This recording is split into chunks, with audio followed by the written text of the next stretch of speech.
For the past few years, Roblox has been dominated by simulators that all follow the exact same formula. Click faster, rebirth more, buy your upgrades, collect a Brainrot, steal something. These Brainrot loops are everywhere on Roblox. It's infesting it. And most of these games just feel identical. They rely on these flashy effects, these Brainrot dopamines, and it's just mindless clicking where players have to just log in.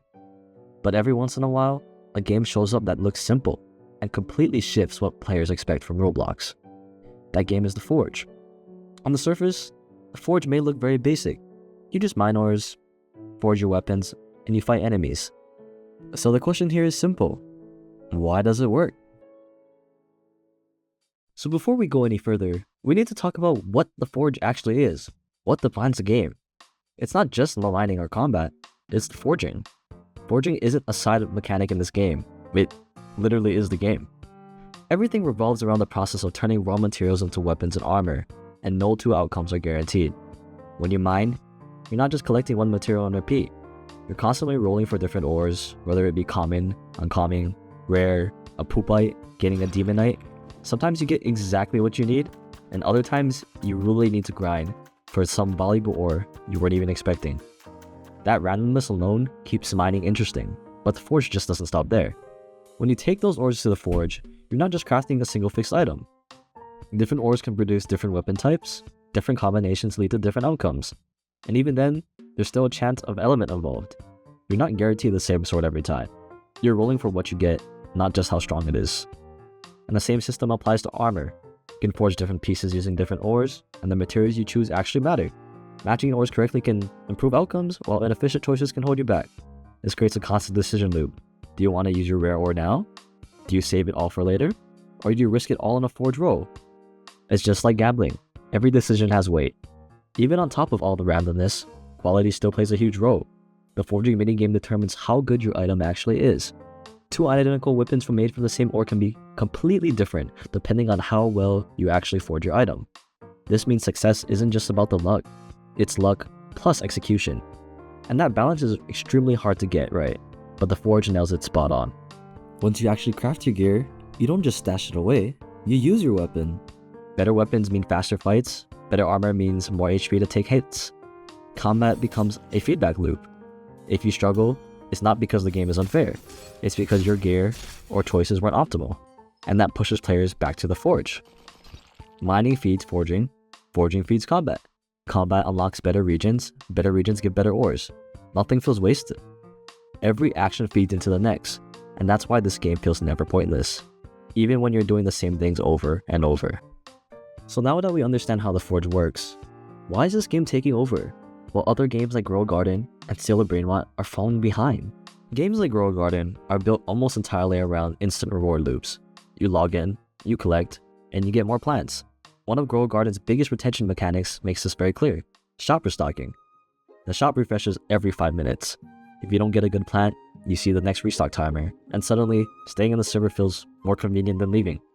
5 minutes turns into 10, 10 minutes turns into 30. Before you know it, you're sitting there for over an hour, not because you're engaged, but because you're simply waiting for the next shop refresh that has the best plant. The problem is that this formula is everywhere.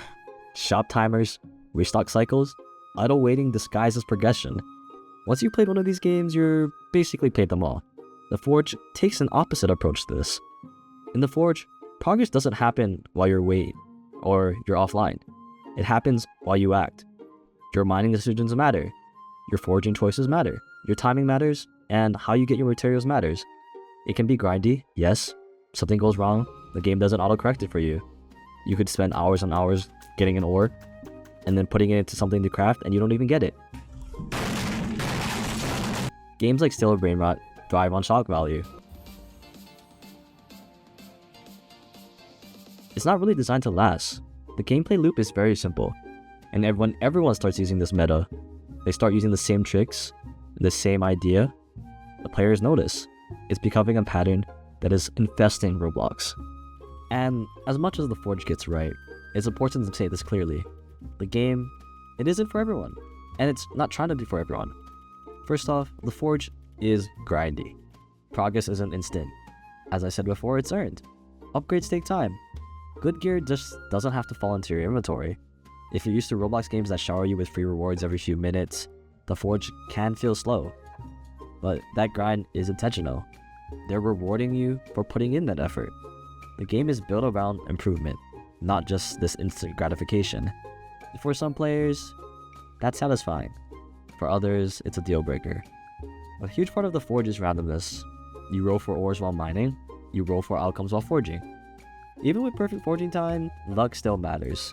Skill improves your odds, but it doesn't eliminate the randomness. For some players, that balance is exciting. For others, it just feels unfair. Another big issue right now is there is a lot of exploiters. Because the Forge is a progression-based system, it's gonna naturally attract exploiters. And these players suck. Because not only do they skip the grind by duplicating items or auto-mining, it can demoralize us players who really try to grind in the game. While no Roblox game is immune to this, it really hits harder because our progress does feel personal. The Forge is also still a new game. Right now, there's only 2 main worlds you can really discover. Yes, there's some quests, but it's not even fully completed. But that's another thing that makes this game so special. We have so many updates to look forward to, and I'm really excited for the upcoming update coming this Christmas. It's gonna be a brand new fresh world, new items, new ores, and even new weapons and enemies to fight. Now, not every game has to appeal to everyone. The Forge doesn't try to be the biggest Roblox game ever, and to me, that makes this game so special. Where does that leave us? The Forge isn't perfect, it is grindy, it is luck-based, and yes, it has some real problems. But that's not why we're playing it, right? People are playing the Forge because it offers some things that modern Roblox games have slowly removed from themselves. Meaningful engagement. It doesn't keep you logged in with timers, it doesn't trick you to wait for restocks, and it doesn't rely on endless visual overload or mindless loops. Instead, it asks us as players to participate. It lets us think, theorycraft, to learn, to improve. Well, of course, still including that luck-based luck. I've been playing Roblox since 2012, and to me, Roblox games have been increasingly harder and harder to find. Of course, I'm getting older, but the Forge proves that Roblox players aren't just chasing dopamine. We're chasing a game that we can look forward to in the future. They want games that progress feels earned, not just handed out. And where systems really understand and reward us for not just our time spent, but the effort and ideas we put into this game. And that's why I love this game so much. Not because it's the biggest, not because it's the flashiest, but because it shows there's still hope for Roblox in the future.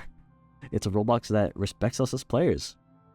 The Forge, of course, might not be for everyone, and it really doesn't have to be. And if this is the direction more developers start moving towards, Roblox will get better as a platform. And honestly, that's a future worth forging. Thank you so much, Bears, for watching my first video. I appreciate every one of you. If you liked the video, drop a subscription, leave a like, comment if you have any ideas for improvement. If you're interested in Game Pass giveaways for The Forge, be sure to join my Discord server. See you around, Bears. Have a very great day.